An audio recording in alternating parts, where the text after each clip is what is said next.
core values are principles that drive an organization. So everyone in the workplace brings a diverse perspective, experience, knowledge, and culture. So for an institution to be successful, there should be an inclusive work environment. The problem and hiccup in the system has everything to do with when diversity is said to be a core value on paper, but in practice, something different is taking place. And so, oftentimes, what that could look like is that respect, value, and inclusion for individuals who are normally marginalized.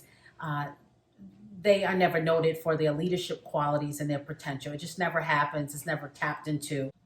Or they're put in roles, but the pay is not equitable. So the workload is intense, but the pay is not equitable.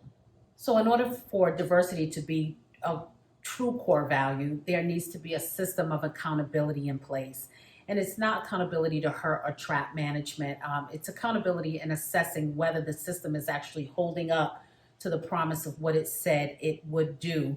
And so, there is no need for managers to become intimidated, to manipulate strategies, become offended, or sabotage systems when we hear the word accountability, because accountability is key for progress. So when I think about core values, I would want to bullet out the word core because we could use that synonymously with the word nucleus. I think about the nucleus of our body cells, which keeps the integrity of the genes and controls the activities of the cell by regulating gene expression.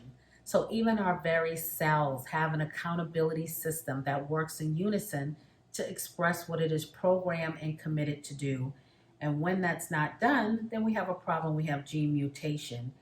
And so organizations that are truly committed to diversity will monitor to keep the integrity of the statement that is put on the paper that says diversity is a core value. They will monitor that via an accountability system to make sure that they're holding up to the integrity of that statement.